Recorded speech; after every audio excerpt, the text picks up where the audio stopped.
And this is the premiere edition of the Swarm Unplugged podcast on Be Social TV.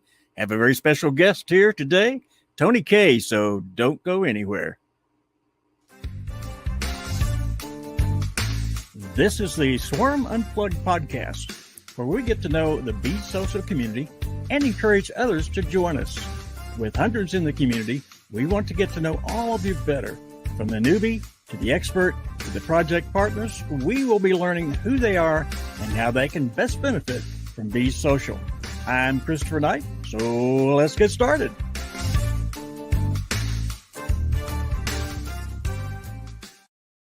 And a big welcome to everyone to this premiere episode of the Swarm Unplugged video. This is going to be a fun run for us, I tell you. Every Tuesday and Thursday at 1 p.m., we're going to bring you some fun people and community people that you all will get to know even better, but we're going to have a lot of fun doing it as well.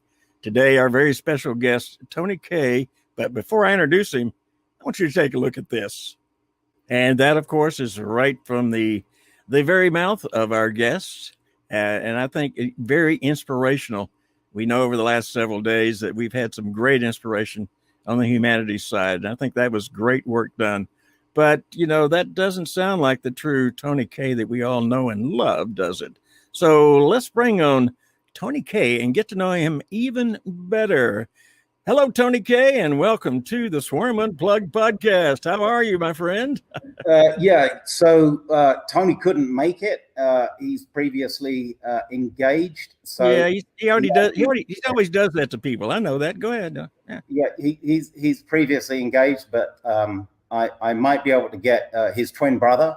So hopefully he can fill in. I mean, he's not as good looking, but we're going to have to see what we can do. Let me go get him real quick. Just give me a second here. Okay? No problem. I really appreciate you doing that. Hey, Rick. Oh. Hey. And what is your name again? Yeah. This is Tony C. I see. Tony K couldn't make it, and I was up real late last night, so it's forgive my bloodshot eyes, but that happens. It happens with age too, Tony. I don't know, because I'll never be as old as you, Chris. That's true. You'll never have the honor. Yeah. Okay. Yeah. All right. But let me get some eye drops. Hang on a minute. So, all right. I got the eye drops, so Oh well, Tony, welcome to the Swarm Unplugged today. It's a great pleasure to have you on the program. We see you so often and hear you so often, and we love you. There's no doubt about it. We actually love you. But, I know there's more to Tony than what we see. So why don't we dig down a little bit, my friend? You have confessed to me that you have some lovely children. Is that a rumor, or is that true? Yep, I really, really do. And I'm extremely blessed to have two wonderful daughters. And they are in some of the videos that I've kind of put out there. And I've got a wonderful son. He's 17 and a half years old. I'm not sure he's going to make it to 18, because either his mother or myself, we're going to take him out. I'm not sure. And that, not going to take him out to dinner, that is. We're going to take him out. And, but I'm just kidding. So, as in most boys, he's a challenge. So, but he's a good kid. He's really good, But before I tell you about myself, I really want to tell you guys that I appreciate what you're doing, and appreciate the opportunity to come on. It's a real honor for me, and I'm following in the footsteps of some great people that you've interviewed. So I'm really appreciative that you'd even consider this. So thank you for that. And Rick, of course, who's in the back doing the magic. Rick, I appreciate you too, and everyone else. So talk about myself. So that's going to be hard, because I'm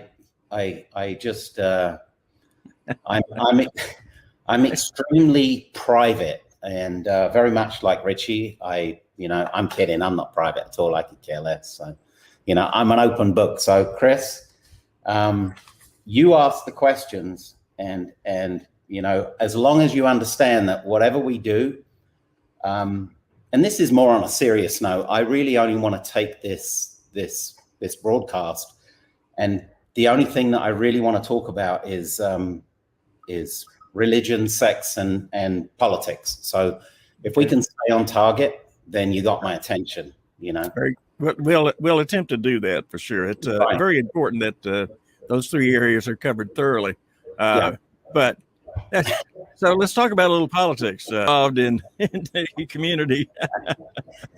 Tell me a little bit about how did anybody rope you into this program? That's an easy one.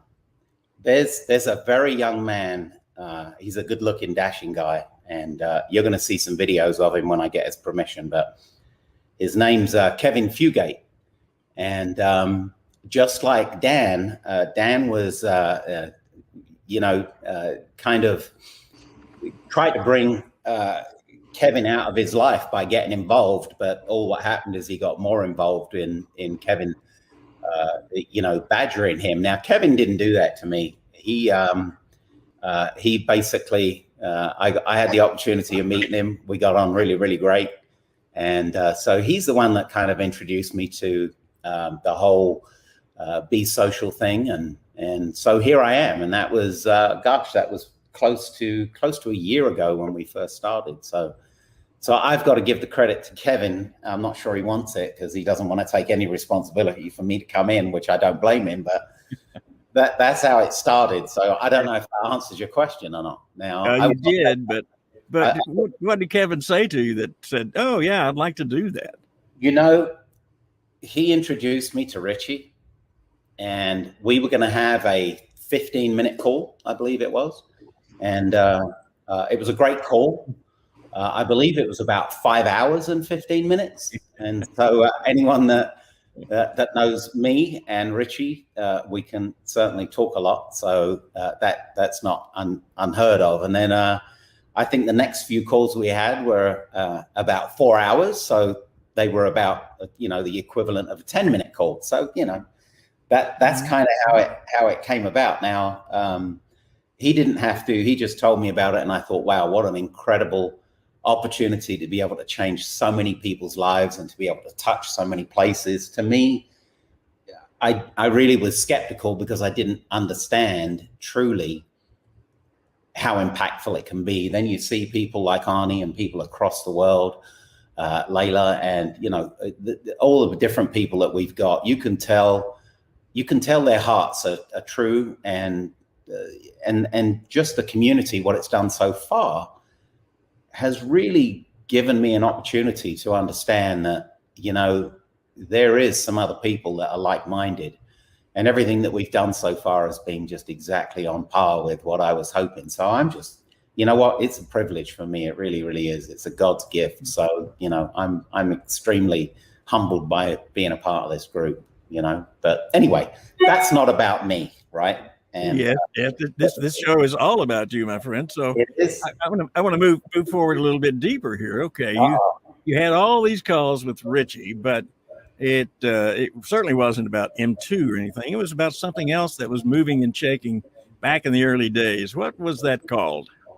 Well, so in order for me to say something, I have to do a disclosure. So just so you all understand that I can neither confirm nor deny anything I'm about to say. And I also can't take responsibility for anything that comes out of my mouth. So as long as we got that disclosure out there, then I'm good. I'll send it over for a signature. Go ahead, though. So we had, there's several projects that's going to be, I think, coming up. When we first got involved, there was you guys have probably heard about the Smiles Project. It's an incredible thing that is going to come out, and it's going to definitely impact the whole world for sure.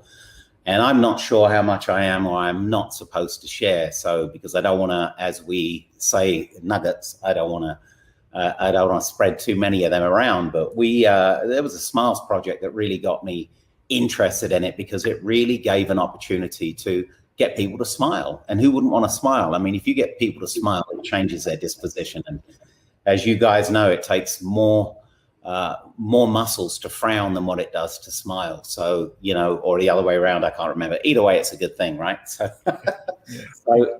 so that was my introduction to everything that we were doing. I'm not sure if that answers your question or not. Well, it does, certainly. And then as things kind of morphed along the way a little bit, and we moved into certain other areas along the way. Right. What are your present kind of impressions about where we are right now with the entire project? Now, you've been there from some of the early days, but how do you think it's progressed along the way? Well, you know, there's the project's been around for, or being developed, let me put it to you that way. And again, giving too many details would be probably misspoken, but it's been many, many years before of development and everything else that's behind the scenes. And so, as I say, I've only been around for the last year. People like Kevin have been around for many, many years, and so you know what? I've forgotten the question. What was it? What you asked me, Chris? I'm asking you how you thought the program had progressed. Okay. How what? No, come on now. You need your hearing aids right now, or what? Where are they? You know, here's my hearing aids. Yeah. Okay. All right. I gotcha. So now you understand the question. So how has it changed, and what do you think about how it's changed? You know, I think that there's something that's been said, and I don't want to repeat myself like everybody else, but seriously, and this is serious, every single thing that seems to have happened, whether it's been a diversion or what might look like a change, for some reason, it's always been a huge blessing by way of the direction that we looked like we were going seemed to change the trajectory, but in such a way that it was always tenfold what we had expected. So the changes that have been made, answering your question for real, has been really, really hard to even fathom, because the back work that all the dev team that are all over different places of the world, in order for them to be able to truly understand this really fast moving space that we are in, it's amazing what we've managed as a group to accomplish. And of course, what they've done is way over my head. But I can only say, wow, I can't wait for what's coming, because it seems like every time we turn around, it just gets better, Chris. So hopefully that answered that question. I don't know. Certainly. And there have been certainly a lot of changes, not only in just, all right, what does that say, Tony? It says, Tony, you're flying to the Crescent City for the Swarm barbecue. Wow. I thought they were coming out here for the barbecue, but we can go out there.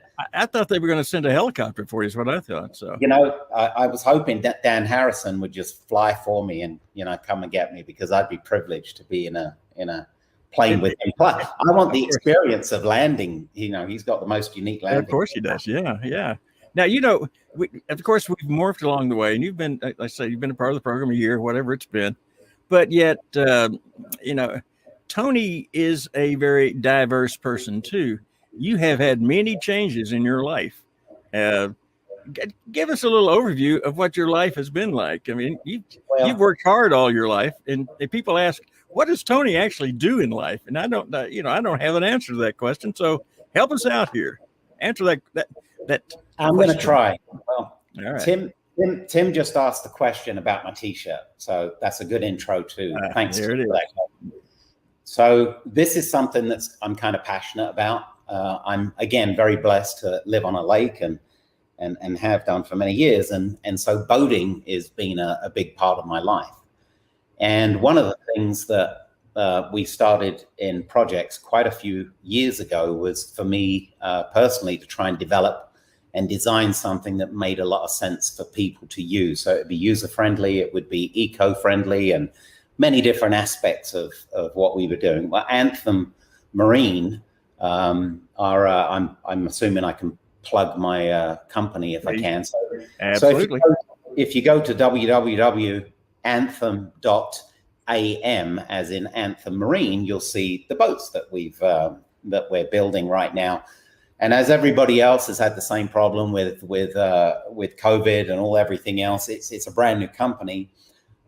There's tremendous amount of years and experience behind this boat and the design, and there was a tremendous amount of passion and love. And again, if you understand boating like a lot of you do, you would probably be able to see that some of the things that we put into this boat, from the fact that it's completely aluminum, so it's completely recyclable, it's probably a forever hull. You'll just have to change the engine if you ever have a problem with it, but it's a safety thing too. So rather than going into detail, I'll just ask you to look at the website and see what you think and give me your opinion. We're also doing some other projects, so hopefully we'll be able to be more of a solution to this particular category than anything else, So yeah. Ray wants to see me on the Bobcat. So that's been being on the lake. If you guys live on a lake, you know that it's a forever, never-ending issues that you have to deal with. So I recently, thanks Ray for the question.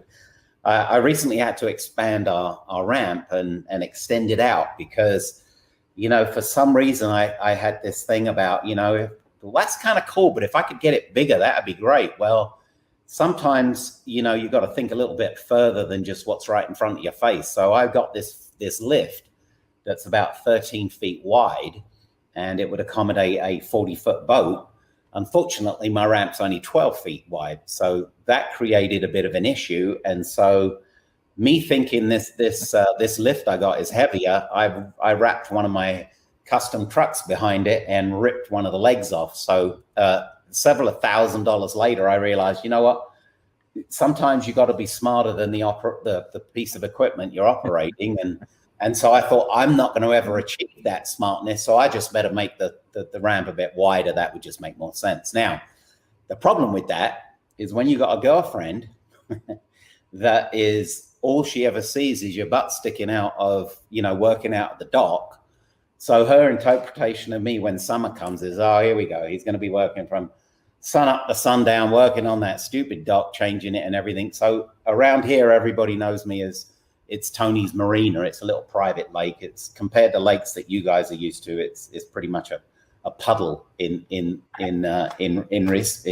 perspective, but it really, really has a lot of work behind it. Now, answering your question a bit deeper, before the boats came along, Chris, I was fortunate enough to be in the health club industry. So I've built quite a few health clubs in my little town of Loveland here in Colorado. About 6 of them I've either revamped or redone or rebuilt or started from scratch. And our first one was called Club Genesis. And so we named it that way because of the beginning, and also because of some of the other things that I thought would be great about calling it Genesis. And so that's kind of where we started. That was many, many years ago. I'd tell you how many years ago, but then you'd know how old I am, so I'm not going to do that. So, because again, remember, I'll never be as old as you. So, Of course, no. Yeah.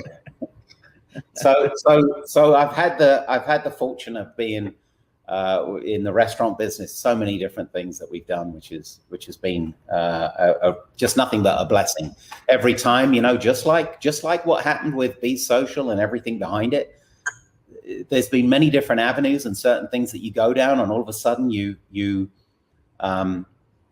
question, oh gosh, what is this, and why has that happened, or how is it? And I'm one of them guys that always see the cup half full, and I always say, you know what, that's okay. That was a little painful, I think, but I really learned something from it, and I'm so glad it didn't get worse. So there's always a different perspective of looking at things. So you've got to look at it every day as a blessing, because the only thing we have as an asset, the only thing, is time.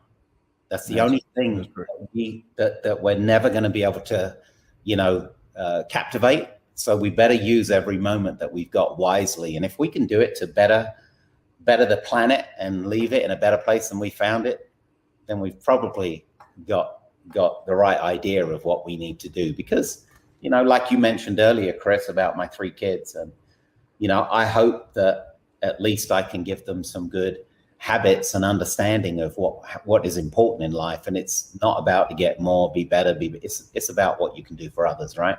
That's probably the most important thing that I think you can do. So Tim, well, Tim there I missed. Tim wants to be your Northeast distributor for the boats. So, okay. Know. So Northeast would probably work, because Grant out in the West, you know, he's already hit me up on trying to go out West. So we're going to have to fight over where that territory splits, you know.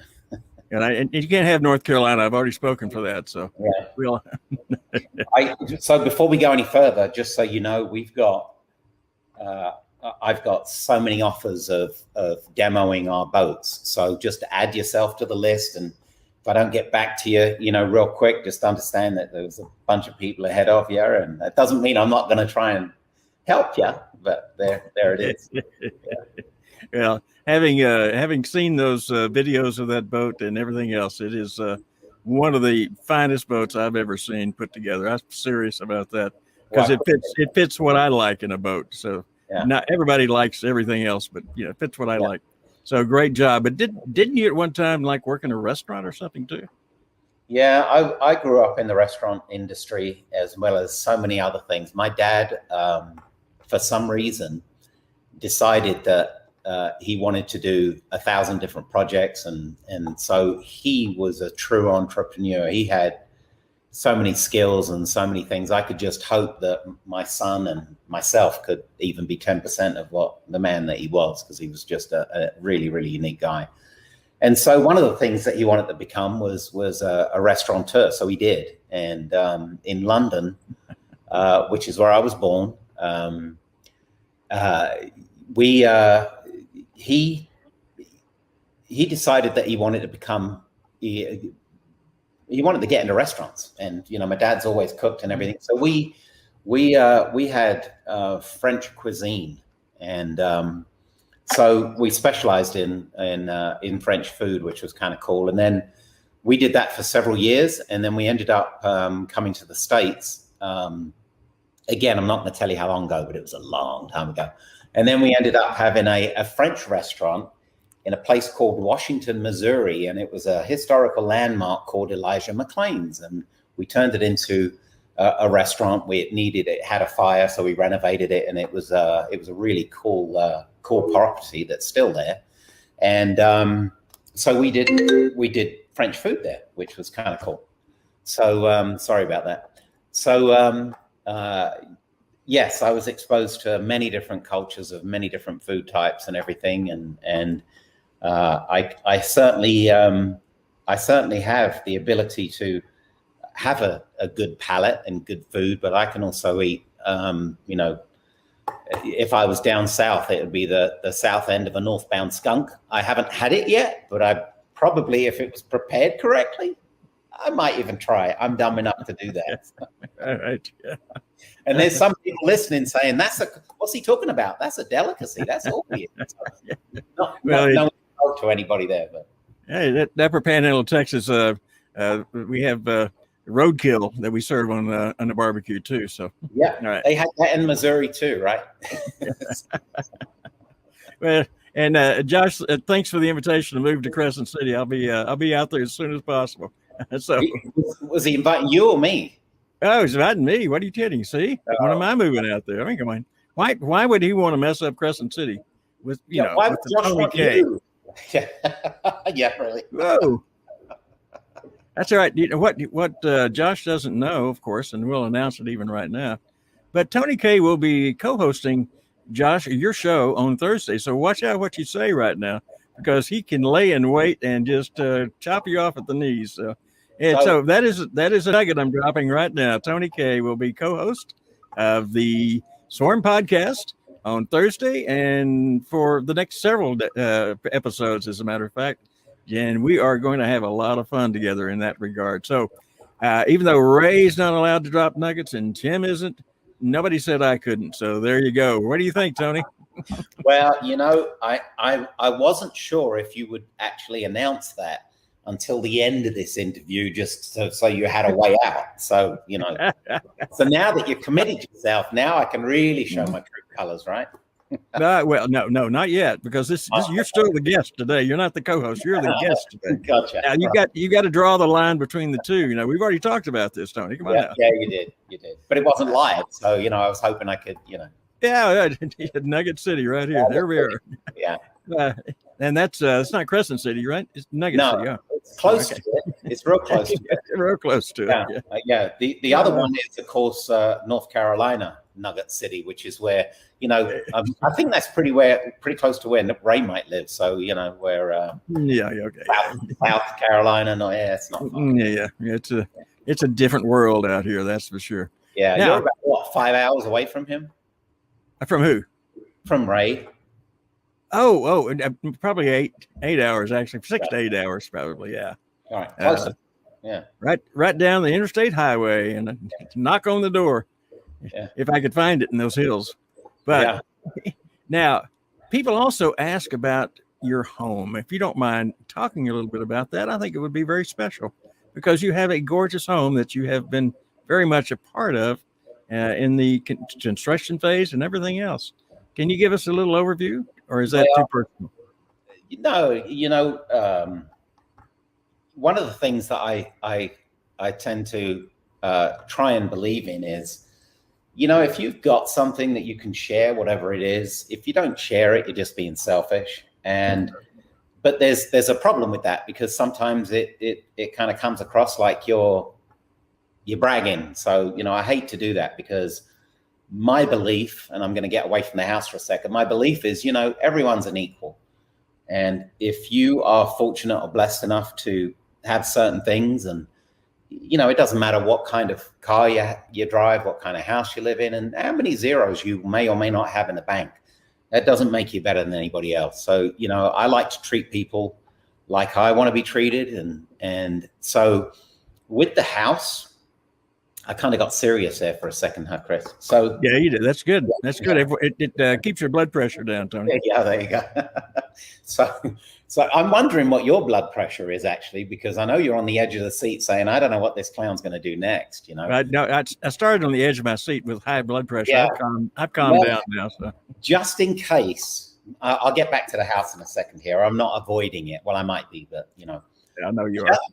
Just in case this didn't go in the direction I thought. I don't drink, mainly because I have an allergy to it. If I drink, I can drink, but I just get loopy like really quick. So just in case this wasn't going in the direction, and just in case our friend Scott McHenry's on, I bought something just in case I need it. And even though this is half empty, I didn't drink it. This was of course not. No, I know nobody ever does. You wouldn't want to see me drink anything because it happens really quick, and it's funny though. It's amusing, and if you got a camera, it can actually be. It could probably end up being a worthwhile ordeal, and maybe even bring in a money stream, because I'm pretty sure I'd give myself some stuff that most people would be embarrassed about. I just own it, take it on. Yeah. So getting back to the house, listen, I'm very fortunate, very blessed. And there's a lot of people that's in this space that are in the same place I am as far as where they live lovely places and everything. And our place is really, really a place for entertainment. And so, we've had this particular property. I've been on this lake now for about 12, maybe 14 years at a different property. And I tried to buy this house from the builder that bought it about, I badgered him for about 5 years. And it's really actually sad because he was a builder and he put his heart, blood and sweat and soul and tears into this thing. And he used all kinds of favors and everything that he could to build the house. And so he built it extremely cheaper than what the value of it was. So again, we were extremely blessed to get it. Now, the sad part of this was he had 2 young kids and a wife, and he was 44 5 years old. And then on his 46th birthday, which was, it was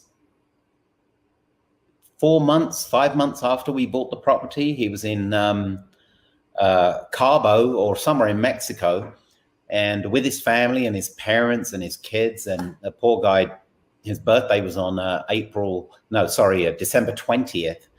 And on the 25th, Christmas Day, he dropped dead right in the swimming pool right there in Cabo. And so it was really, really sad. But it was good from other perspectives that he managed to take care of things and move into a place that was more manageable for his wife and his kids and everything. So, it was a bit of a sad thing, but I also take pride in the house because I know how much love and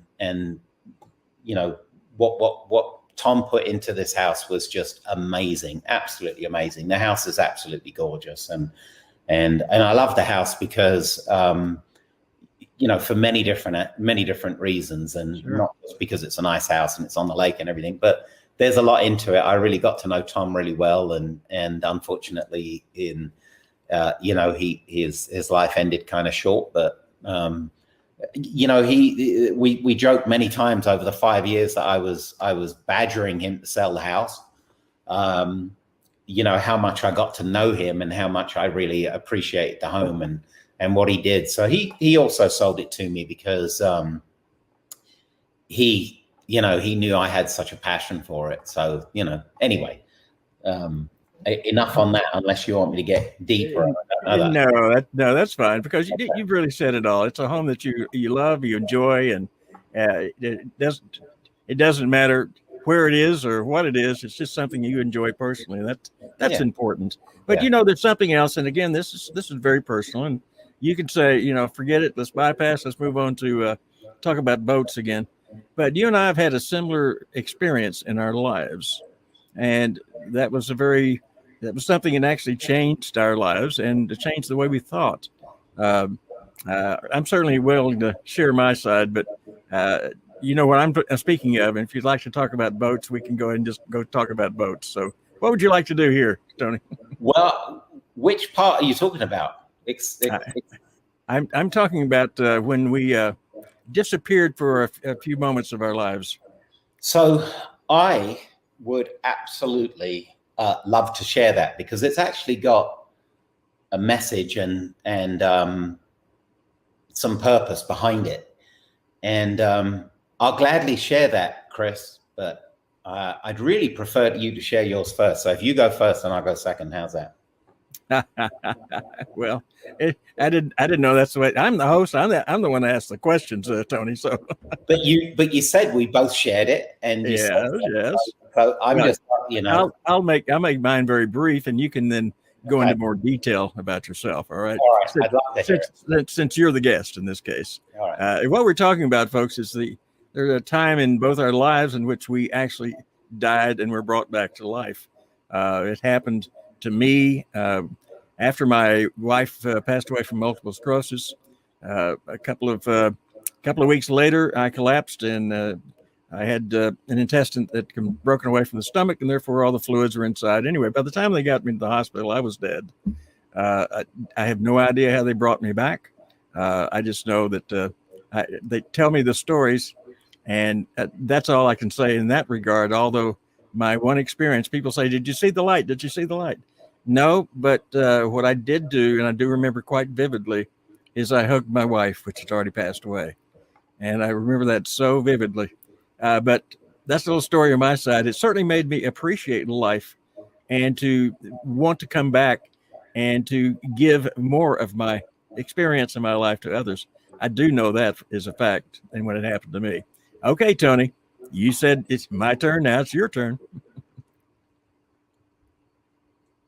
Yeah. Okay. Okay, I got you. And that's how it happened. Cheaters never prosper. Go right ahead. Rick, give him full screen so he can show off.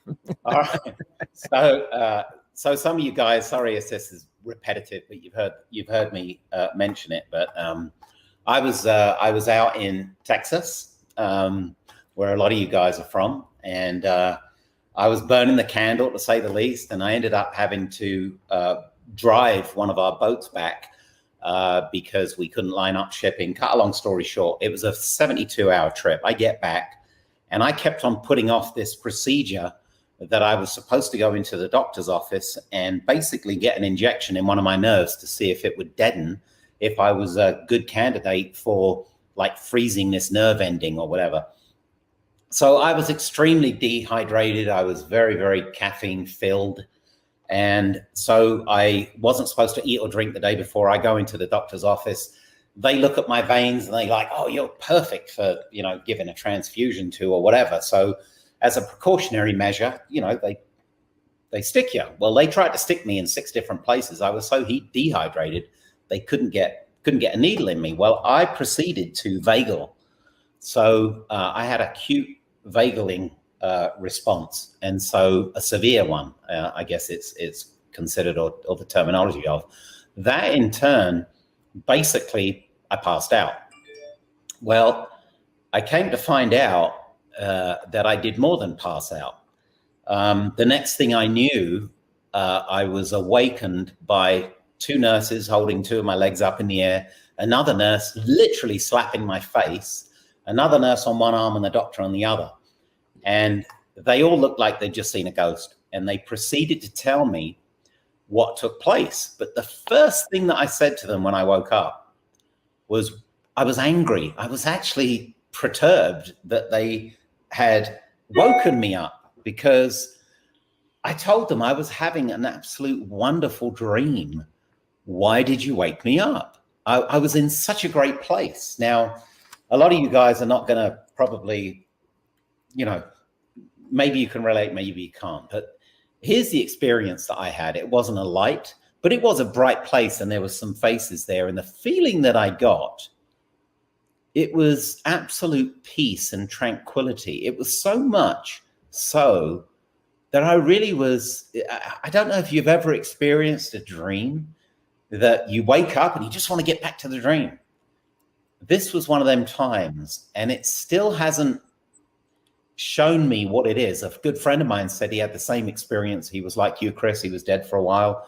And when he came back, he said it was almost a year till he managed to see some more of those things. I haven't yet had that blessing of getting more from it. Because again, I could have been out for 5 seconds. I could have been out for 5 minutes. I don't know. But when they did get me back, the nurses proceeded to tell me that my whole body was shaking because I had these like convulsions. I was having like fits or whatever. And so she said, then my whole body from my head to my toes was just sweating profusely. And I don't know the order of events that took place, but that's basically what happened. And they said I didn't have any pupils. It was completely, there was just nothing there. And they said that I completely flatlined.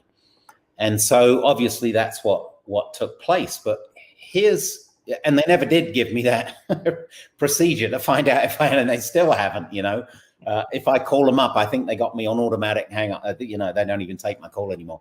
So they were really, they didn't have a crash cart because it was just in a doctor's office. So it was a frightening experience for them. And, for me, when I got my blood pressure back to 60/40 and my heart rate was just under 40, 30 something, they were tickled pink that I was back in the running. And of course, I was ready to like, oh, okay, let's go, but I didn't get the procedure. But I tell you what it did do to me, apart from me understanding that if what I experienced was a heavenly thing, or if it was a view of where I was going, I'm really at peace with that, because it was a feeling of absolute,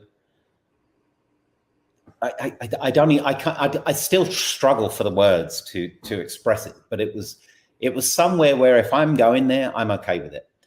However, I also think that God probably looked down, and I know we don't want to get into religion, but in my case, I think God looked down and said, you know what, Tony, you've got so many loose ends. You're not checking out this quick. You're not going to leave your kids that way. So you got a lot of loose ends you got to clean up. So I think he probably pulled me back to make sure I clean up my act before I do live this earth. And so I do some house cleaning beforehand. it also left me with an acute understanding that if I don't leave this place in such a fashion to where it's a better place than I found it, then I've really missed the purpose of me being on this planet. So if I can move forward, and just like that video, and thank you for playing that little excerpt, if I can leave it the way I found it, then I've missed my target. But if I can leave it by touching as many people as I can, then at least I've done what I think was right. My parents, I've been very fortunate. I've still got my mother. Finally got her to move into our house. We're fortunate enough to have an elevator. So she was stubborn for the first year and a half, and she's 86. So she's now starting to use the elevator. I think I'm going to be using it here pretty quick too. But well, Chris is going to use it before me. But you know. Yeah, that's when I come out and live with you, right? Yeah. Yeah. So you know, you're welcome. You know that. I already told you that. I really appreciate every day. And you know, my dad used to tell me, he said, before you put your head on the pillow, make sure you can look back and you can be proud of what you did. And anything you do it to the best of your ability, or don't bother doing it.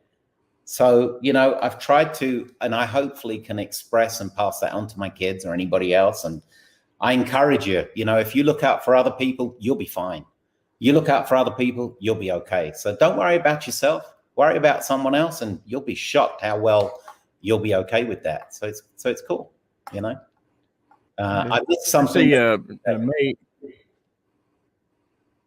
I see May Wong has a very nice statement there. Can you read that? Yeah, it says, wow, what an experience, ? Tony, we need you in our community for many, many years. May, I certainly appreciate that. And I hope that I can. I'm just praying right now that by the end of this little show here, Chris still wants me around, so I can at least be the comedian for you guys, because most of you who do know me know that you know, I can't go very long without slipping a joke in or whatever, because humor is really important, I think, you know. Brandon, absolutely important. Brandon, thank you. I appreciate it. And May Wong's got another one for you here. Just thank yous as we go along. And as we close out this episode of the Swarm Unplugged, I know that you've already said a lot of what you might want to say, but what would you like to say to anybody in the community that's watching, from your heart or from your mind or whatever? Just something that you'd like to say to everyone before we close today.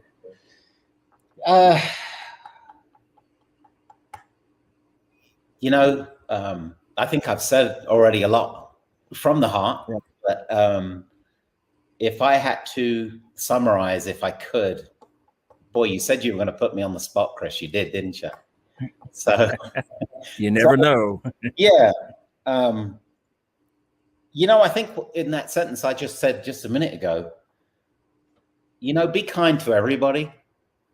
And if you treat people like you want to be treated, like I've already said, you know, everything's going to feel a lot better to you. And no matter what you do in life, try not to live in regret, because wherever you are, there's a purpose and there's a reason for all of us.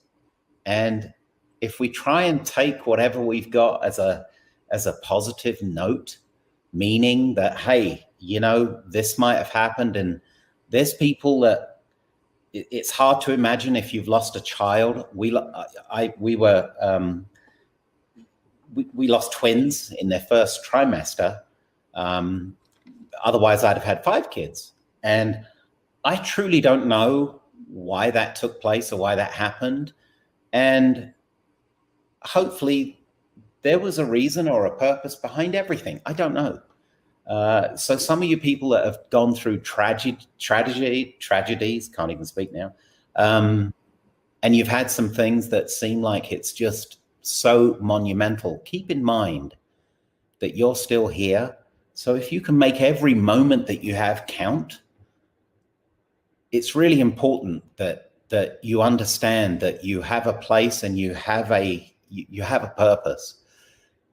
Don't let anybody take what you have, which is time and whatever you have to share. Do it with a great, graceful heart and a loving heart, and give. The more you give, the more you're going to receive. And I'm hoping that I learn and I can hear some of my own words, because sometimes, we get so complacent.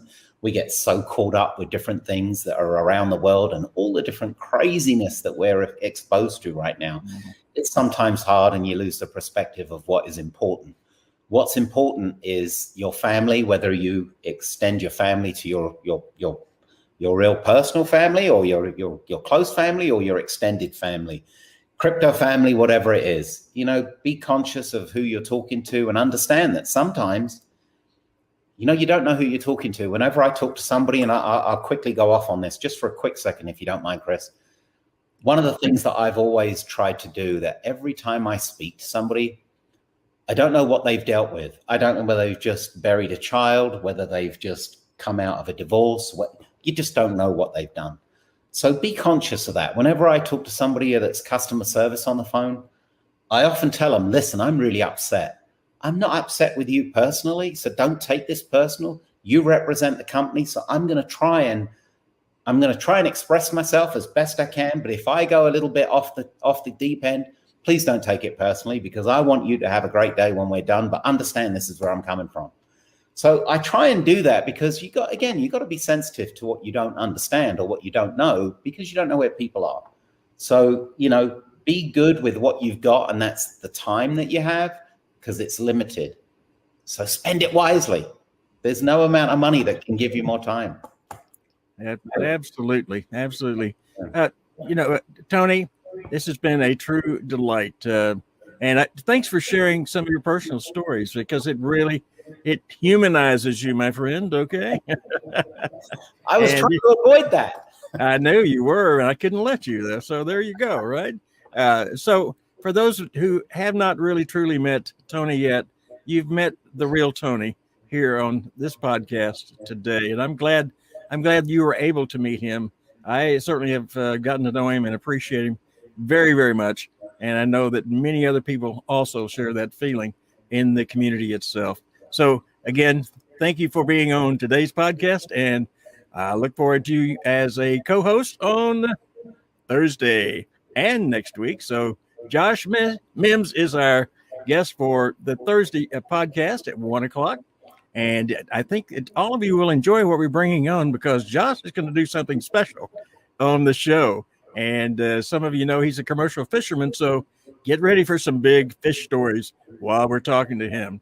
So for now, thanks to everyone for joining us. Always remember to listen, learn, and give. Thanks for joining us for this episode of the Swarm Unplugged podcast. Be sure to hit the follow button and leave us a glowing comment. Gravitate yourself to be on the podcast so you are the next one to introduce themselves to the Be Social community. See you on the next episode.